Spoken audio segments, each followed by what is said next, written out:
Слава да бъде Господа. Спет микрофоните го учите. Днес ще почитам няколко стиха. И по-скоро темата ми днес е: ако вярваме, че изче пътят, то вървейки по този път, непременно ще стигнем там, където е Той. В Йоанна 14:6 Исус каза: аз съм пътят, аз съм истината, аз съм и живота, и никой не доходи по Отца, освен чрез мене. И сега Словото Божие ни казва, че Той е пътят, който води към небето. И наистина нормално да разберем кой е този път днес. Защото Библията говори, че има тесен път, има широк път. В притчи казва така, притчи 16:25, има път, който се вижда прав в човека, но краят му е път към смърт. Наистина това е страшно. И ако човек не осъзнава по кой път ходи, какво следва, наистина това е опасно. Сега ще дам, ще прочета колко стиха само Първо Петрова казва така. Защото това се призовани. Преди Христос поставя на вас и ви оставя пример да последвате по неговите стъпки. Виждам, че има пример. Значи има стъпки, които са извървени. Не само трябва да ги седнем да вървим по тях. И каза така: който грех не е сторил, не се намирал лукащен в устата му, който бидейки охулван, не отръщаше, като страдаше и заплашваше, да предаваше себе си и делото си на този, който се справедливо, който сам пренесе в тялото си нашите грехове на дървото, тъй, защото като сме умрели за греховете си, греховете да оживеем че за правата, с чиято рана вие оздравяхте, защото като все блуждаехте, но сега се върнете при пастиря и епископа на душите си. Това наистина си много силен стих от апостола Петър. Това е един от апостолите, който е бил с Христос заедно, видял всичко, чул Словото Божие, беше един от тях, който проповядаше Словото Божие и видя разпъната Христос, видя после празния гроб и пише своите послания днес, който е до нас. Слава да бъде Господа. Тук Словото Божие казва така: на това сте призвани. Сега дума, всеки един християнин има призвание, ако мога така. Идейки при Бога, ние казваме: Боже, ние вярваме в Тебе. Това нормално е. Приемем Исус Христос, знам Господа Сел. Това е хубаво. Обаче, въпросът е: от там нататък как продължаваме живота си? Чии стъпки следваме? Стъпките на този свят? Старите стъпки, които сме вървили преди, или да почнем нов живот? Това е много важно, разберете ме. И сега, ще кажеш, ако вярваме, че ще се пътят, то вървейки по този път, ще преминем непременно и ние ще пресинем при него. И това е Божията воля всеки от нас. В Йоанна 17:24 Исус, когато се молише за църквата, за тези, които бяха с него и тези, които чакат да правят чрез него, да кажем, чрез неговото учение, Словото Божие казва така: Отче, желая където съм аз да бъдат с мене и тези, които си ми дал. Виждаме, че желанието на Господа е тези, които вярват в него, да бъдат с него. Виждаме, че ние също искаме, ние искаме нещо повече. Искам да им при Бога. И на тази земя да нареждаме с него. Това е Богата воля. В Колосяните така. Понеже умряхте, става дума за този свят, животът е скрит с Христа в Бога. Това е най-ценното място. Да бъдем с Христос в Бога. И вече на тази земя може да преминаваме през много неща. Петър каза: живеете като пришелци чужденци на тази земя. Знаем, че нашия живот, истинският живот е там, в небето при Господа, Божието присъствие. Сега, и тук има нещо от Бога, че който е правил Господа, има длъжност, как да живее, как да се обходи. Ще кажа защо. Сега, Първо Йоанна 2:5-6 казва така: вижте, ние имаме Слово Божие. И от нашето отношение към Словото се разбира какво е нашето отношение към Бога. Бог е оставил Словото. Чрез това Слово, не четейки, да разберем Божията воля, разберем Божите желания, Божите принципи, как да живеем, как да се обхождаме. И когато се покоряваме на Словото Божие, ние също се покоряваме на самия Бог. Разберете, това е Божие Слово. И сега казва така: но ако някой пази Словото му, неговата любов към Бога е наистина съвършена. По това знаем, че сме в Него. Който казва, че прибъда в Него, сам е длъжен да ходи както да ходи Христос. Как да ходи както да ходи Христос? Ние имаме Слово Божие. Словото Божие е това, което ни става, дава разбиране за това как да се обхождаме. После Ефесяни 1 глава, 5 глава, казва така, преди да стиха. Това е като увод говори сега. И казва така: и те и бъдете подражатели на Бога, като възлюбени чада, и ходете в любов, както и Христос ви възлюби и предаде себе си за нас, приносна жертва на Бога за похвална миризма. Словото Божие казва: ходете в любов. Сега първо, любовта е много важна. Тук не става дума за човешка любов. По-човешки човек обича хората около себе си. Съпруг, родители, деца, внуци. Това са хората за нас, които обичаме истински. Другите ги уважаваме.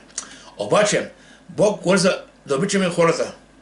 Първо каза да обичаме Бога. Второ, ближния си. Даже да обичаме и неприятелите си. Това е именно става чрез Божията любов, която е изяна със Сатана. Така че Бог е дал тази любов със Сатана. От нас иска да правим стъпка да обичаме хората около нас. Помните, когато дойде при Христос един човек да го изпита и каза: Господи, коя е голямата заповед закона? Едва не сега хвана в накачка Госика. Той беше законник. Исус каза така: да възлюбиш Господа своя Бог с цялото сърце, цялата душа, всичкия си ум и всичката си воля и сила. Първата заповед. И да обичаш ближния като себе си. Това е първата и голяма заповед, на която виси закона. Това е голяма заповед. Да обичаш Бога, да обичаш ближния. А после в Матея 5 глава 4 Исус каза: да обичаме и неприятелите си. Това значи да обичаме всички. Защото знаем, че лоши хора няма. Има лош дявол. И когато човек е без Бога, дявол си играе с хората, разбирате ме. Много се виждам хора, които стигат до алкохолизъм, до наркотици, до казаните, до коли не стигат. В основата човек е добър. Но дявол е този, който кара човека да върши всички неща. Така че трябва да се молим хората, Бог да ги докосва и да им помагаме да разберат истината. Аз виждам много хора, които са били с наркотици, виждам хора и алкохолици, и всеки се виждал в живота си, които да ги при Бога, Бог ги променя. Бог прави чудеса. Така че Бог е същия и днес. Слава да бъде на Господа. Сега, това, което ще да ми днес, не е човека. Някой ще да преди 2000 години. Христос беше с тях, те го виждаха, те го следваха и не се беше тогава лесно. Той върши всичко, те само стояха около него. Едва не бяха като публика в случая. Началото беше така, но после им даде сила, дома по дома, даде им власт, прати да проповядват, да получават, да вършат много неща. После си мисли ученика и тя ги прати. После църквата продължава същото дело. Това, което днес имаме, не човека, имаме Словото Божие, да ви казвам. И в Словото Божие казва така: внимавайте, това е 2 Йоанна 8 стих, внимавайте на себе си, да не изгубите това, което сте изработили, да получите пълна награда. Казва така: никой, който върви напред и не пребъда в Христовото учение, няма Бога. Този, който пребъда в учението, той има и Отца и Сина. Виждаме, че всичко е свързано с Словото Божие. И Бог не го виждаме реално, макар че всичко цялата си говори за Бога. Но Бог е оставил Словото и нашето отношение към Словото лично показва доколко го обичаме, доколко се покоряваме, доколко се доверяваме. И това е нещо, което е важно. Ще кажа защо. Защото това е, когато някой говори нещо, сравнявайте го с Словото. Ще кажа защо. В последното време така ще има лъжепророци, лъжеапостоли, лъжепастири. Наистина ги има. И Словото Божие държи в Матея 15-16. Исус каза, едни хора там, бяха ни за еврейците: слепи водачи, слепеца, ако говори, и двама ще падат в ямата. Значи отговорността е този, който говори, отговорността е този, който слуша. Ами ако слуша слепеца, този, който той ще си говори и той ще се кара заедно с него. Там. Така че пазете се, вижте. Словото Божие каза: слепи водачи. Днеска имаме пример на Христос чрез Словото Божие, има негово отношение чрез Словото Божие. Така че сега идва въпросът наистина как да живеем, как да се опожнем така, че наистина да вършим Божията воля. Ще ви кажа, вижте, самия апостол Павел, имайки много знание, този човек беше завършил предназначението Гамлиел, много мъдрост. И той, когато да проповяда в Коринт, не проповядаше с големи думи. Проповядаше обикновеничко, простичко, да може да бъде разбран. И каза така: и аз, брате, когато дойдох при вас, не дойдох с превъзходни говорене или мъдрост да извести Божията тайна, защото бях решил да не знае много между вас нищо друго, освен Исус Христа и то Христа е разпнат. Слава да бъде на Господа. Виж е Христа разпнат, така че никъде сега не трябва да осъзнаваме. Някои хора сега примерно имат Христос на кръщите, тук разпънат и казват: това е мой Господ. Не, това не е Той е Господ. Господ не е на кръста. Исус Христос дойде от небето. Говори, проповяда, получава. Умря на кръста, възкръсна, след 3 дена и се върна отново в небето. Нашия Господ не е на кръста. Той беше там. Ние проповядаме Словото Божие, защото чрез кръста хората разбират истината, че са грешни, имат нужда от покаяние, идейки с вяра при Бога. Чрез делото на кръста получават и милост. Но нашия Господ е жив. Слава да бъде на Господа. И сега, той не е само жив, но той ни остави пример да последваме по неговите стъпки. Дайте, веднъж бетна аналогия. Представете си сцената сега, къщи 10 човека. Вънка завалява сняг. До стената сняг натрупа. Събуждаме се и вземе навънка. И гледаме сняг, ама 1 метър сняг. Какво правим сега? Първият тръгва. Престрашава се тръгва. Вървейки, той прави стъпки. Сега ние не знаем той докъде е стигнал. Обаче втория като тръгне, ако върви по неговите стъпки, ще отиде там, където е той, първия. Другия и той преди него. Сега използваме стъпките на първия, за да стигнем до него. Първия, който остави стъпките, е Христос. Това е пътят. Той каза, аз съм пътят, аз съм истината, аз съм живота. Никой не дохожда при Отца, освен чрез мене. И той остави стъпките, които се искат от нас, само да ги седаме и да стъпим по тях. Няма може да полагаме някакви усилия. Да седаме Господа в чистота и в святост. И знаем, че той ще да кажа там, където е той. И сега, в Словото може да говори за два пътя. Това е важно. Защото някой ще каже, добре, наистина, какво пречи човек да бъде добър, да прави добри дела, да върши милости, и да не, Бог е добър, и Бог ще вземе небето. Това е една голяма заблуда.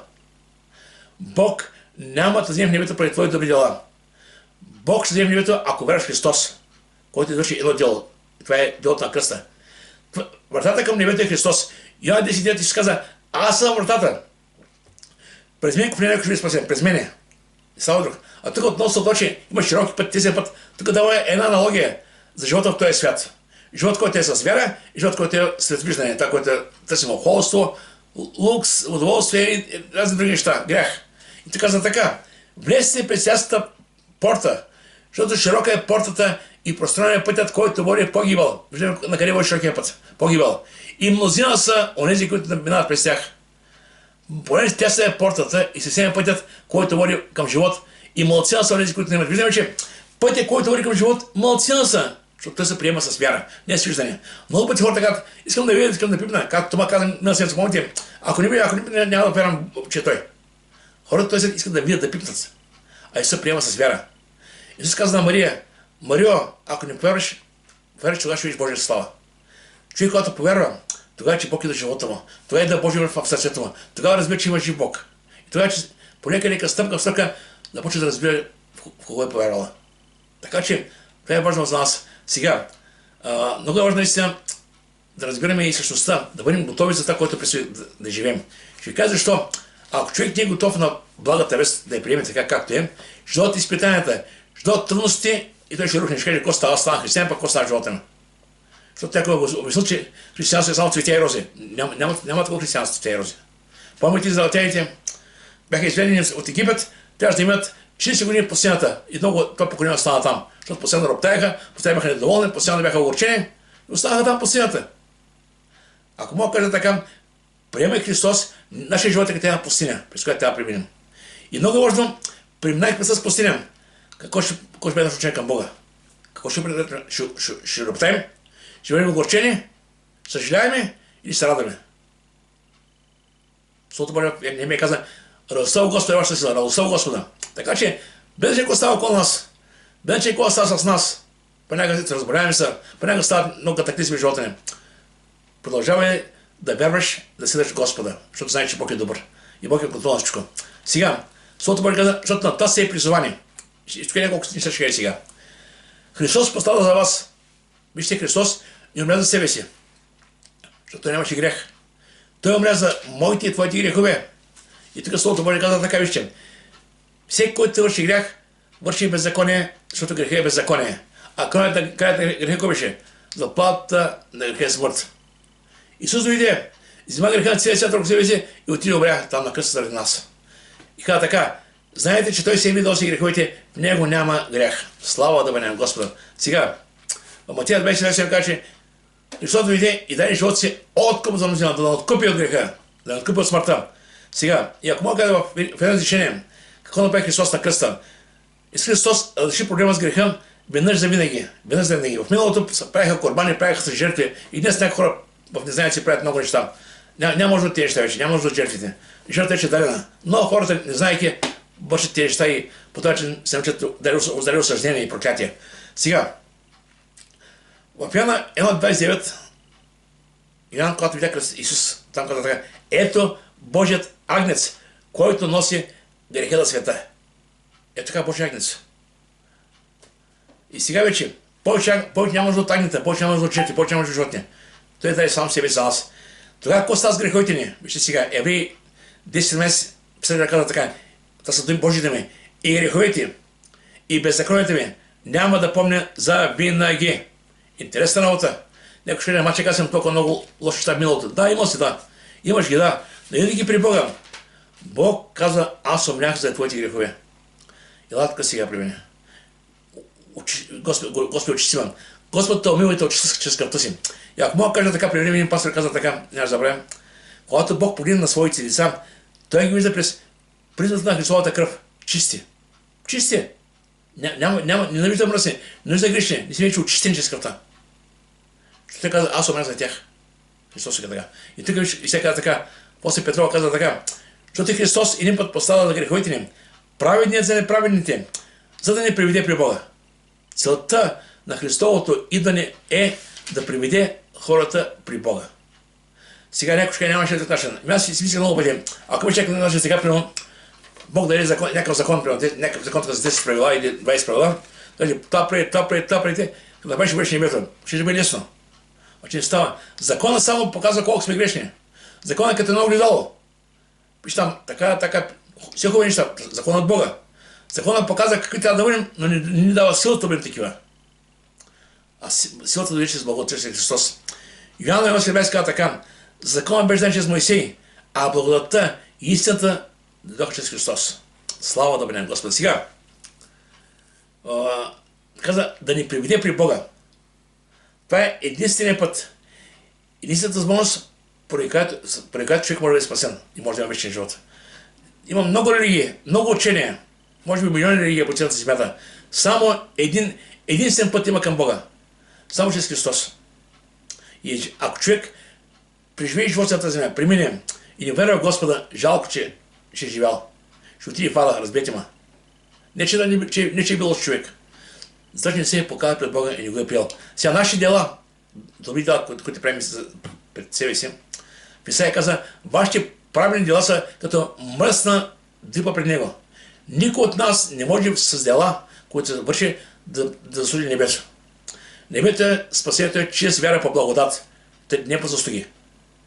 Ако е по заслуги, примерно, някой ще каже, аз нямам толкова сила, аз не съм толкова умен, аз не съм толкова... Не, тук не се иска много. Вижте, самите апостоли бяха така неграмотни науки рибари. Ама тези неграмотни науки повярваха в Господа, те почнаха да бяха такива апостолите. И обърнаха света. Ако бяха грамотни, какво ще правят тогава?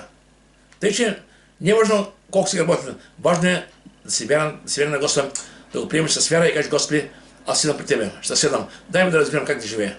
Дай ми да разбирам Твоето Слово. Искам да променя има, Господи. И когато идваш така чист пред Господа, Бог е този, който ще покаже пътя.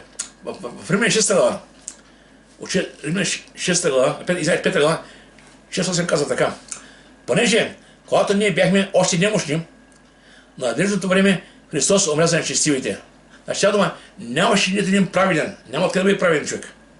И каза така, но Бог препоръча своята към нас любов, това, че когато бяхме още грешници, Христос умря за нас.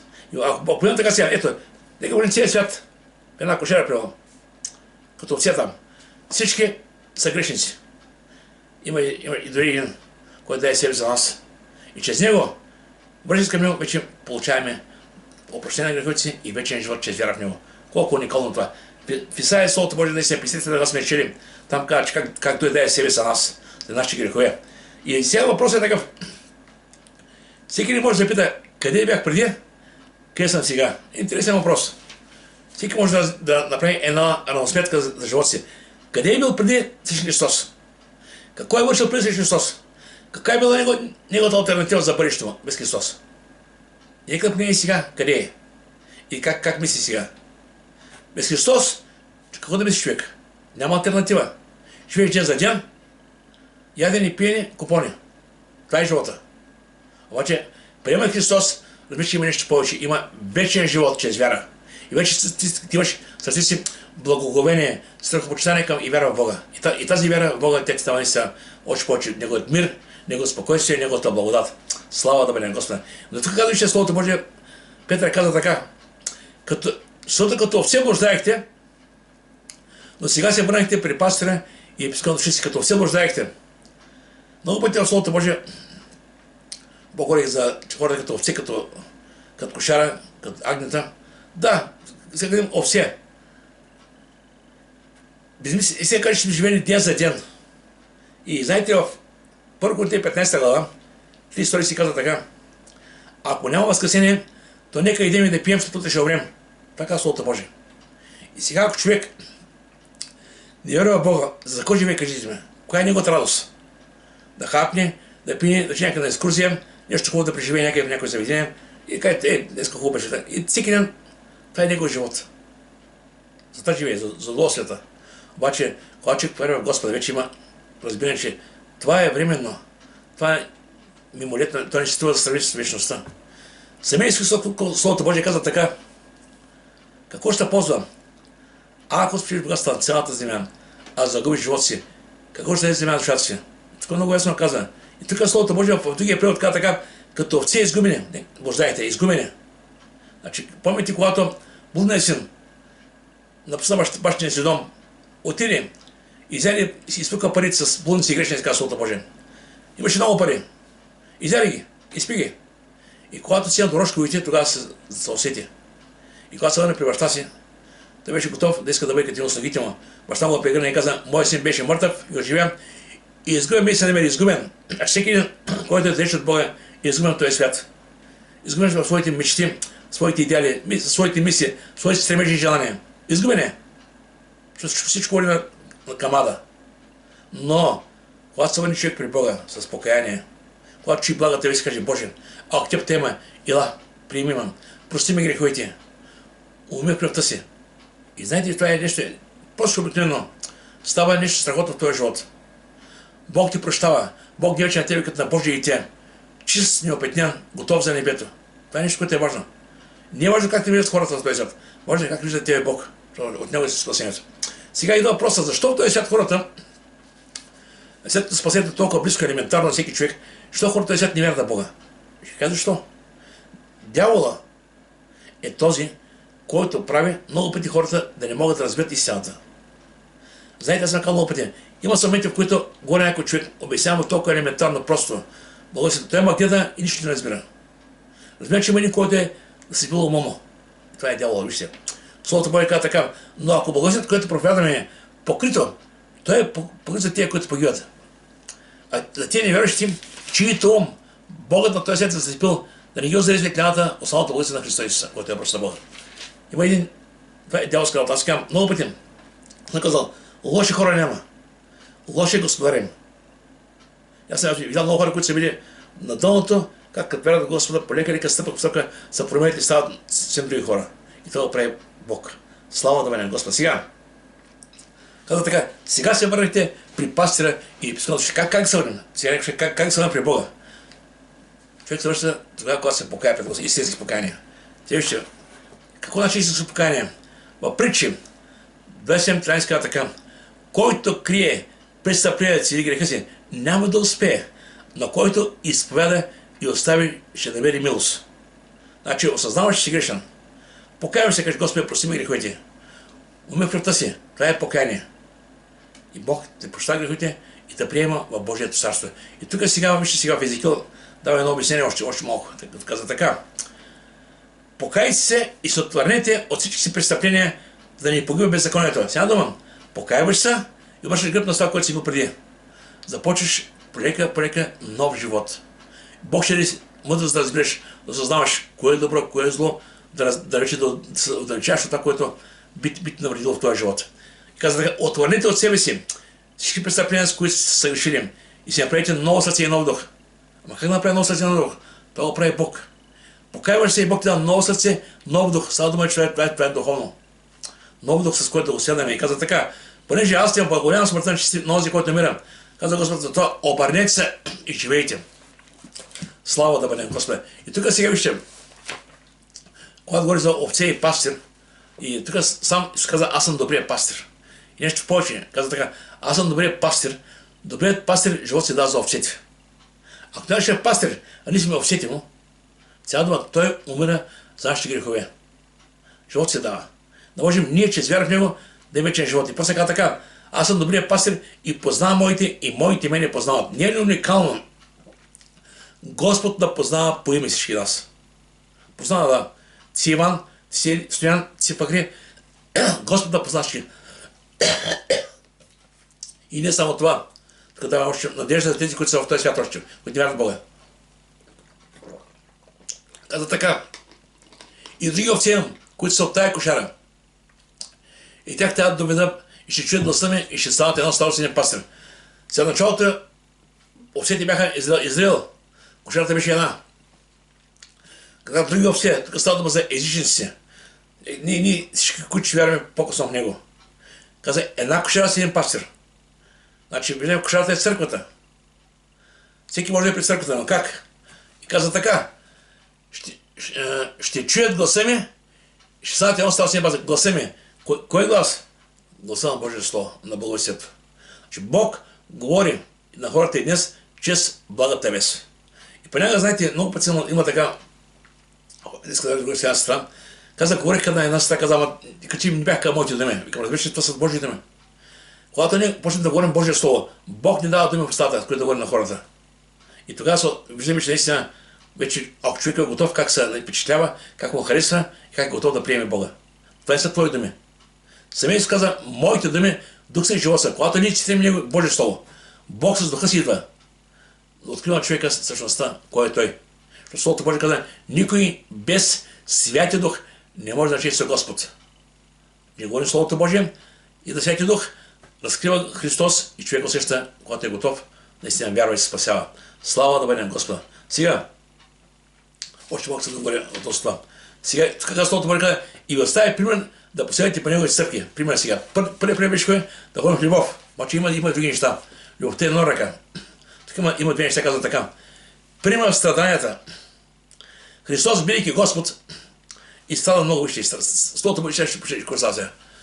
Който грях не е сторил, нито се е намирал лукаша в устата му, който бидейки охлъбван, не отвършеше, но предаваш себе си на този, който също справедлива. Който сам преси в цялото си нашите грехове и така да си трайно не оздравихме. Сега дума тук горе страдание. Страданието може да не е винаги физическо, може да е духовно, може да е душевно страданието.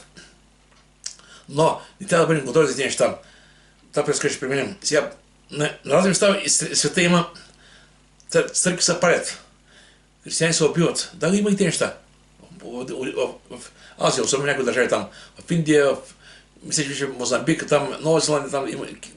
Много държави да се дава така. Особено говоря за Азия. Където църкви се палят. Християни се убиват. Това е реалността. И Словото Божие няма пазва апостол Павел казваше. Деяния 16 глава. През много скърби ще приемем да влезе в Божие царство. И наистина той виждаме примерен. Петър и Йоан, началото, когато проповяда Петър, всички се радваха. Стана много голямо чудо, един човек беше куц с проходим. Малко по-късно карах затвори и бой и двамата. Бой. Няма да прикажете повече. Почнаха гоненията. После виждаме наистина как и Стимон беше без камъни. И ако беше оздравен, всички тези апостоли и ученици, повечето от тях умряха мъченически. Защо? Какво ще правиха? Те говориха за Христос. Така че ние като християни трябва да бъдем готови за всяко на изпитание, което ще приемем. Понякога може да е трудно, но знаем, че Бог е с нас.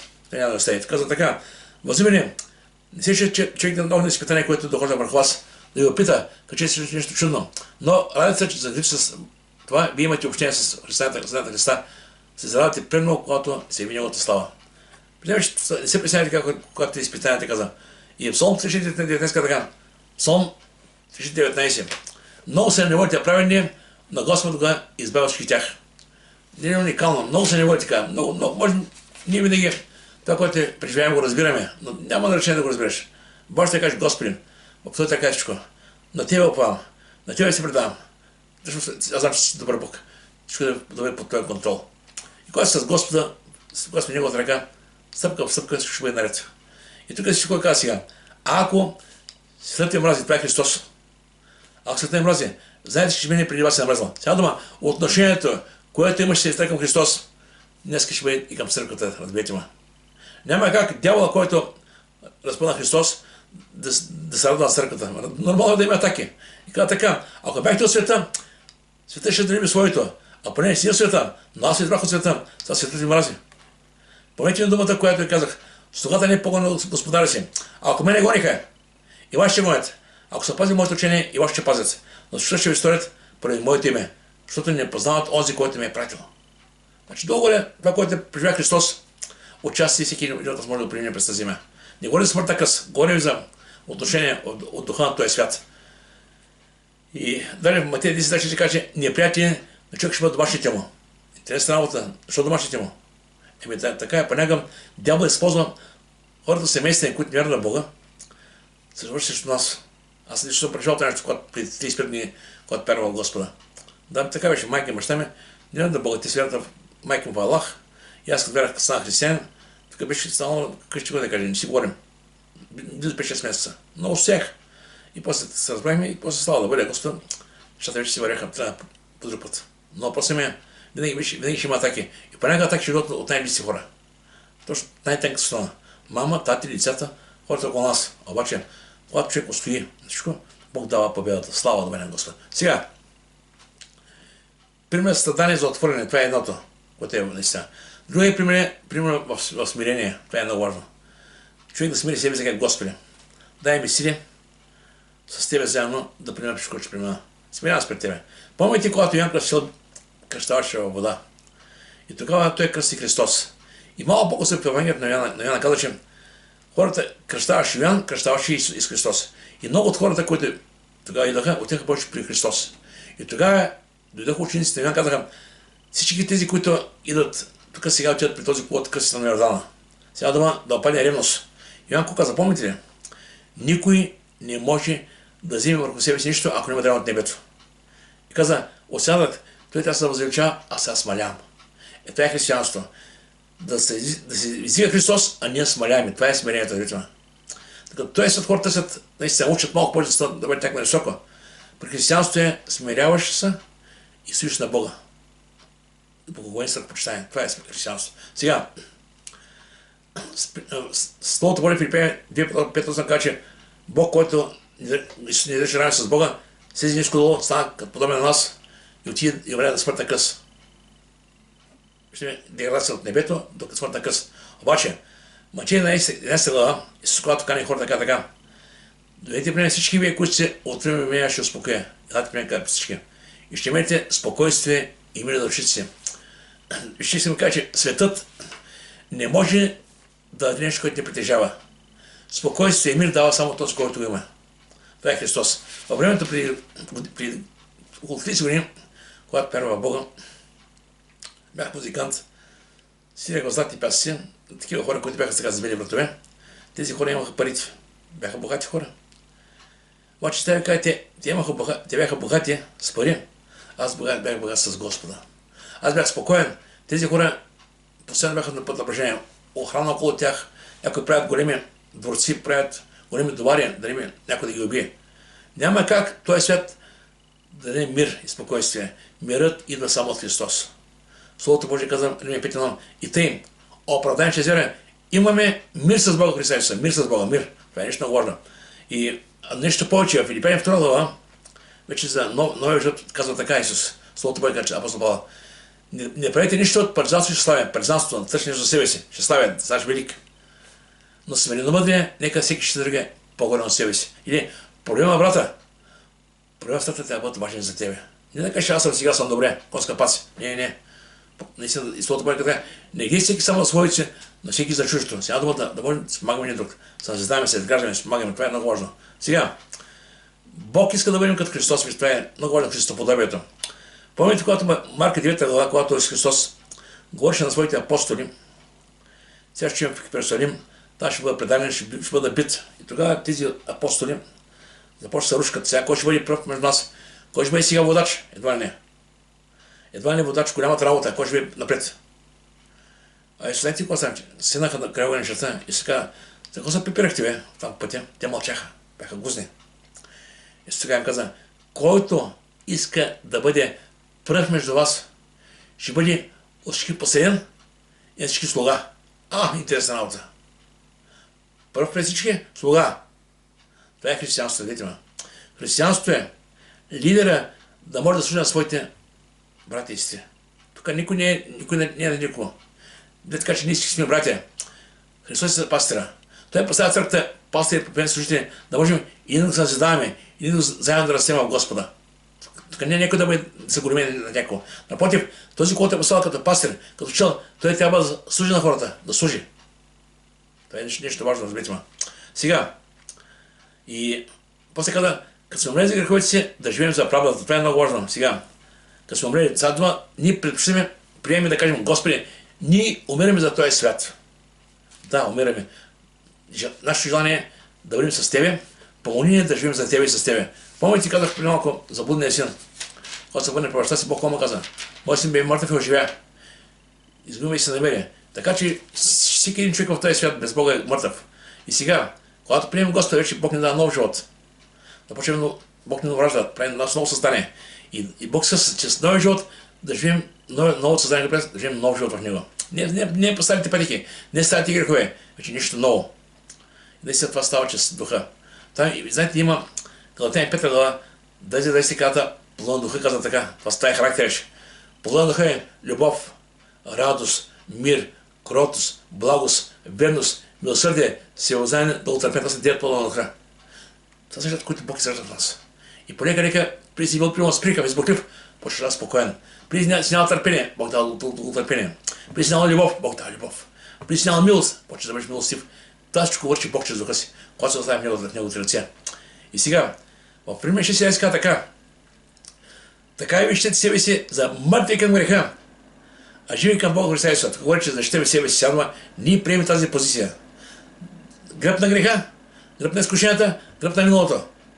И се гледаме към Господи, към Господи, искам да бъдем с Тебе. И казва така, и Те да не царува греха, вашето смъртно тяло се покорят на неговите страсти, да не царува греха. Вече Христос е на бразното място. И сега, Галатяните 20 апостол Павел прави една изповед, казва така. С нас Христа и сега, че няма живее, но Христос живее в мене. И животът, който го живее святата Божия Син, който заради мен умря възкръсна. Колко е ясно, виж? Вече няма живее, Той живее в мене. Животът, който го живее, вече живее святата. Не в това, което съм бил, а това, което е седа с Господа. И сега, знаете, че ще кажа, защото важно е нашето решение да следваме Господа да не бъде емоционално, а напротив да бъде истина решение на волята, с волята да кажем, Господи, искам да бъде с Тебе и при Тебе. Сега, когато с Христос ходиш и следваш, проповядваш Божие Слово, с него вървяха доста хора, много хора.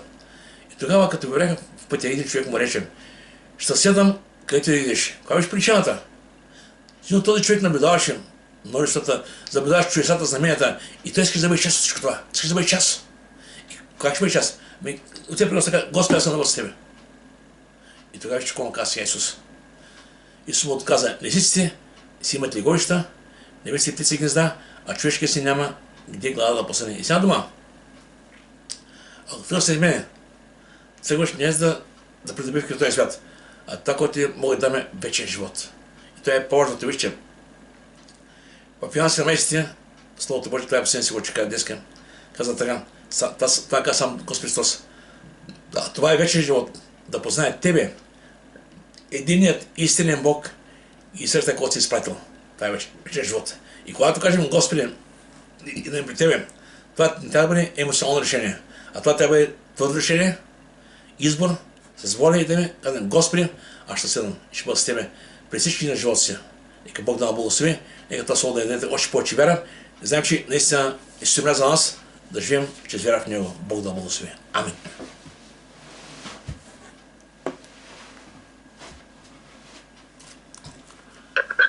Амин. Амин, амин. Слава на Бога.